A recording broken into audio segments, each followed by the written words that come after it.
கருத்து யுத்தம் சிறப்பு விவாத நிகழ்ச்சிக்கு கலைஞர் தொலைக்காட்சி நேயர்கள் அனைவரையும் அன்புடன் வரவேற்கிறது.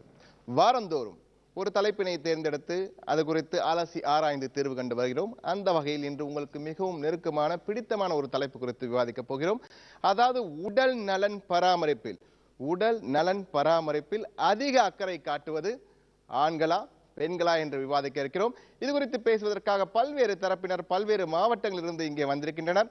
அவர்கள் மட்டுமல்ல, 5 சிறப்பு விருந்தினர்கள் தங்களது முத்தான கருத்துக்களை எடுத்து வைப்பதற்காக வந்திருக்கின்றனர். எனவே அனைவரையும் வரவேற்று, குறிப்பாக லட்சக்கணக்கான நேயர்களாகிய உங்களையும் வரவேற்று கருத்து யுத்தத்தை தொடங்குவோம். முதலில் சிறப்பு விருந்தினர் அறிமுகத்துடன்.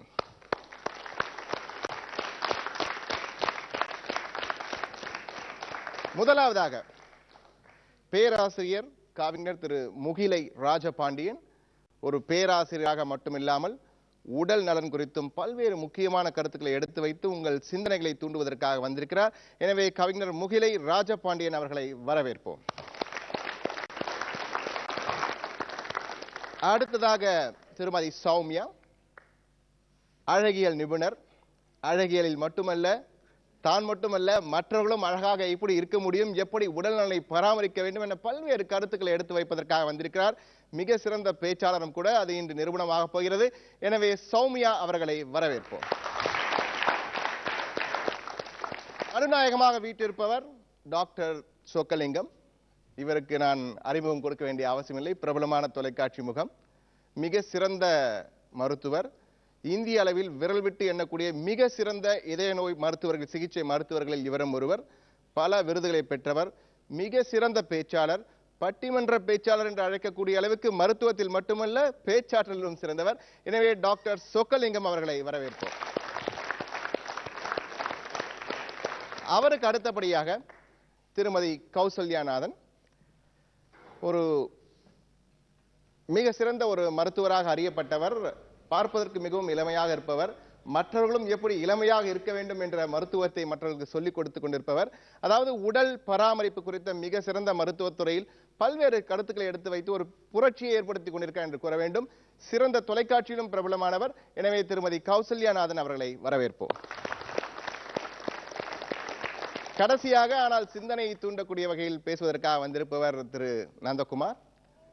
சுந்தர் ரசாயனம், அதாவது கெமிக்கல்ஸ் நிறுவனத்தின் உயரதிகாரியாக இருக்கிறார். ரொட்டேரியனாக இருக்கிறார். ஒரு சமூக ஆர்வலர். இன்று பல்வேறு பொதுநல கருத்துக்களை எடுத்து வைத்து உடல்நலன் பராமரிப்பில் யார் முன்னணியில் இருக்கிறார்கள் என்ற சிறந்த கருத்துக்களை எடுத்து வைப்பதற்காக வந்திருக்கிறார். எனவே திரு நந்தகுமார் அவர்களை வரவேற்போம். நேர்களே, தற்போது சிறப்பு விருந்தினர் அறிமுகம் முடிந்தது. இனி யுத்தத்தை தொடங்குவோம். முதலில் டாக்டர் சொக்கலிங்கம், நீங்க தான் இங்க மூத்தவராக இருக்கீங்க. உங்ககிட்ட இருந்து ஆரம்பிக்கணும்னு நினைக்கிறேன். ஏன்னா மூத்தவர்கள் தான் இப்ப நிறைய பிரச்சனைகள் இருக்காங்க. உடல் நலன் பராமரிப்பில் அதிக அக்கறை காட்டுவது ஆண்களா பெண்களா? நிறைய பெண்கள் தன் உடல் நலத்தை பற்றி அக்கறை எடுத்துக்கொள்ளாமல், ஆனால் அவர்களை சார்ந்த சமுதாயம், பெற்றோர்கள், கணவன், குழந்தைகள் என்று அக்கறை காட்டுவதில் அவர்களுக்கு ஈடு இணை கிடையாது. ஒரு உதாரணமாக, கணவனுக்கு ஒரு 2 மாதம் 1 மாதம் இரத்த கொதிப்பு, சர்க்கரை வியாதி வந்துவிட்டு இருக்கும். அந்த நோயாளியை அந்த மனைவி என்னிடம் கொண்டு வந்து காட்டி, சொக்கலிங்கம் எப்படியும் அந்த கணவனை காப்பாற்ற வேண்டும். உடனே கேட்டோம்னா, அந்த அம்மாவுக்கு 10 வருடமாக சர்க்கரை வியாதி இருக்கும், ப்ரெஷர் இருக்குது, அதை பற்றி அவர்கள் அக்கறை இல்லை. அவர்களை ஏன் என்று கேட்டால், எனக்கு எப்படி இருந்தாலும் பரவாயில்ல சொக்கலிங்கம், என் கணவனை காப்பாற்றி எனக்கு போதும்.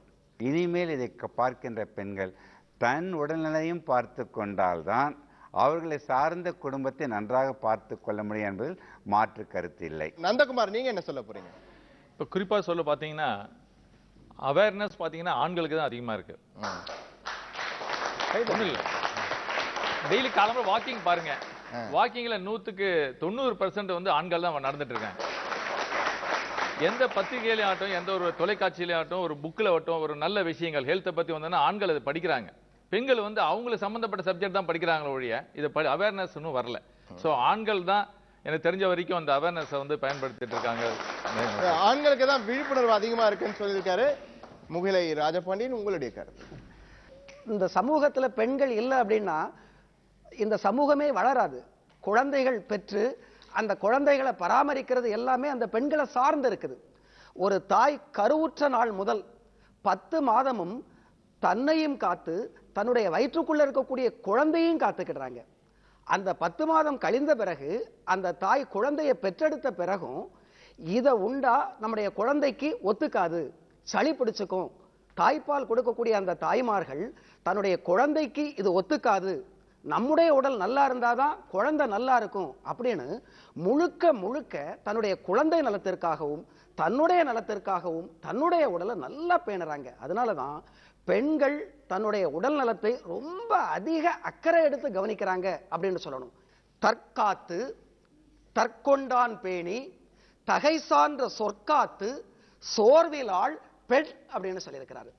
தன்னை காத்து கொண்டாள், தன்னை கட்டிக்கொண்ட கணவனை காத்து கொண்டாள், தன்னுடைய கணவனின் குடும்பத்தை பேணுவதிலும் முயற்சி எடுத்துக்கொண்டாள், அதன் பிறகும் கொஞ்சம் கூட சோர்வில்லாதவளாக இருக்கிறாள் பெண் என்று 2000 ஆண்டுகளுக்கு முன்பே உடல் நலத்தில் பெண்கள் அதிகமாக அக்கறை எடுத்துக் கொண்டுள்ளார்கள் என்று திருவள்ளுவர் சொல்லியிருக்கிறார்.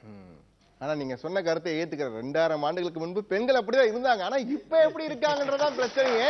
இருந்தாலும் அருமையான ஒரு கருத்தை எடுத்து வச்சனால இப்ப ஆண்கள் அணி என்ன சொல்ல போறாங்க தெரியல. திருமணத்துக்கு முன்பு அவங்க ஆக்டிவா இருக்கிறாங்க, திருமணத்துக்கு அப்புறம் ஒரு 2 குழந்தை பிறந்த பிறகு ஏமா நல்லா ட்ரெஸ் பண்ணாத இப்படி இருக்கிறன்னு கேட்டு பாருங்களா. எனக்கு என்ன வந்தது, 2 குழந்தை பிறந்துச்சு, உன்ன என்ன எனக்கு வாழுது அப்படி நினைக்கிறீங்க. ஆனா அதெல்லாம் இல்லன்னு சொல்ல போறாங்க. சொல்லுங்க சௌமியா. முதல்ல அப்படி இருந்தாங்க, பெண்கள் அப்படி இருந்தாங்க. பட் இப்போ இந்த காலத்துல பாத்தீங்கன்னா முக்காவாசி பெண்கள் வீட்டுல இருக்கிறதே கிடையாது. எல்லாம் ஒர்க் பண்றாங்க, இல்லைன்னா பார்ட் டைம் ஒர்க் பண்றாங்க. குழந்தைங்களை அனுப்பிட்டு அவங்க வீட்டு வேலைகளை முடிச்சுட்டு பார்ட் டைமா ஏதோ ஒர்க் பண்றாங்க. அதுக்கோசரமே வந்து தங்களை வந்து ஒரு அழகு நிலையத்துக்கோ அந்த மாதிரி எங்கன்னா போய் அழகுபடுத்திக்கிறது, அதில் கான்சென்ட்ரேட் பண்றாங்க. யோகா கிளாஸ்க்கு போறாங்க, ஜிம்முக்கு போறாங்க. நிறைய பேர் இப்போ பாத்தீங்கன்னா இந்த இப்போ இருக்க நிலையில பாத்தீங்கன்னா நிறைய பேர் அந்த இன்பிட்வீன் டைம் அவர் சொல்ற மாதிரி முதல்ல மாதிரி டிவி எல்லாம் பாக்குறது இல்லாம யோகா கிளாஸ்க்கு ஜிம்முக்கு போறாங்க, அழகு நிலையத்துக்கு வராங்க. அது மாதிரி பண்ணிக்கிட்டு பிளஸ் பார்ட் டைம் ஒர்க் நிறைய. நிச்சயமா நீங்க சொல்ற கருத்தை முழுமையா உங்களை பார்த்தாலே எனக்கு தெரியுது, அதுல சந்தேகமே இல்ல.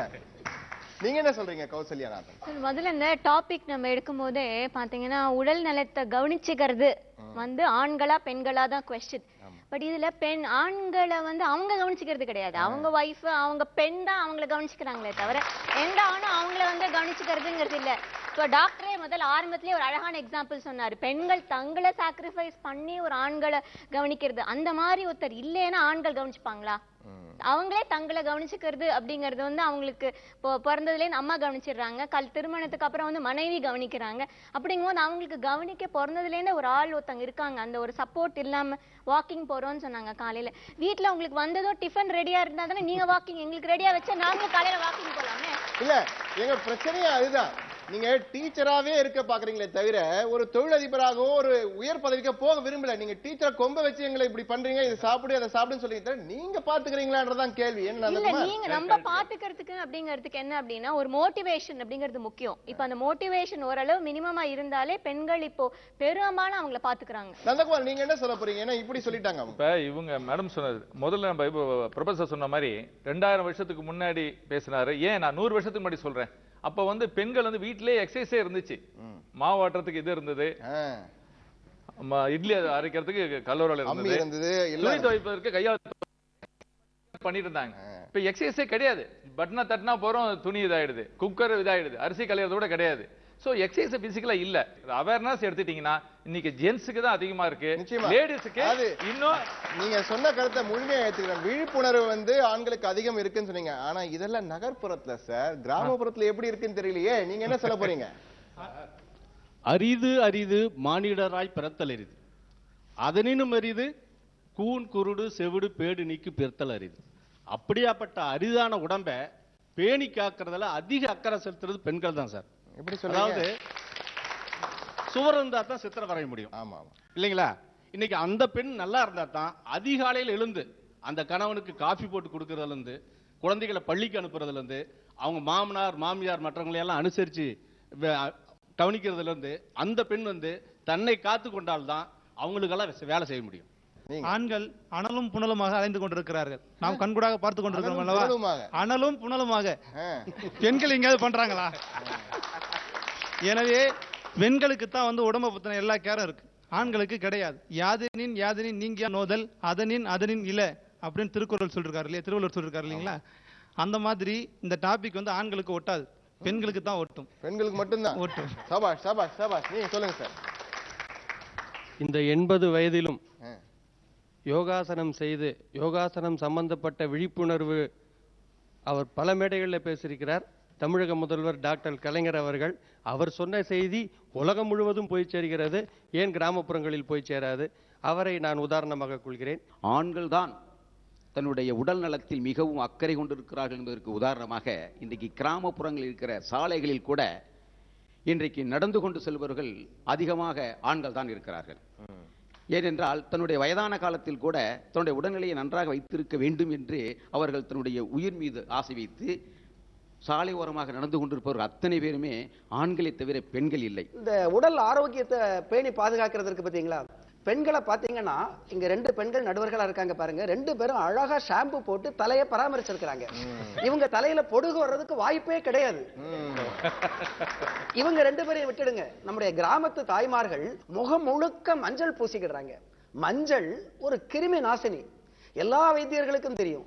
அந்த கிருமி நாசினியை தங்கள் முகத்துல பூசி முகப்பரு வராம பாத்துக்கிடுறாங்க. நேரே கைக்கு வந்தோம்னா உள்ளங்கையில மருதாணி தடவுவாங்க, இந்த பக்கத்துல மருதாணி தடவுவாங்க. இப்படி அவர்களுடைய அலங்காரமே அவர்களுடைய உடல் நலத்தை பேணுவதாக இருக்கிறது. நமது ஐயா டாக்டர் சொக்கலிங்கம் ஐயா அவர்கள் சொன்னதைப் போல பெண் என்பவள் ஒரு மெழுகுவத்தியைப் போலதான் இருந்து கொண்டிருக்கிறார்கள்.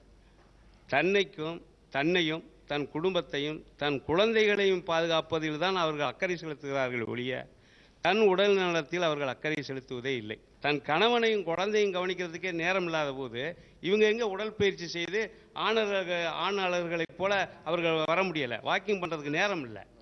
ஆகினால ஆண்கள் தான் இந்த விஷயத்துல தன் உடம்பை கடைசி வரைக்கும் 5 வயசுல ஆரம்பிச்சு அவன் இறக்கின்ற வரைக்கும் தன் உடம்பை அழகா வச்சுக்கிறன்னு நினைக்கிறதுல ஆண்களுக்கு மிஞ்சி இதுவரைக்கும் உலகத்துல யாருமே கிடையாது. மனநலமும் உடல் நலமும் தொடர்புடையது. மனநலம் நல்லா இருந்தாதான் உடல் ஆரோக்கியமா இருக்கும். இப்ப அந்த மனநலத்தை பேணுபவள் பெண்.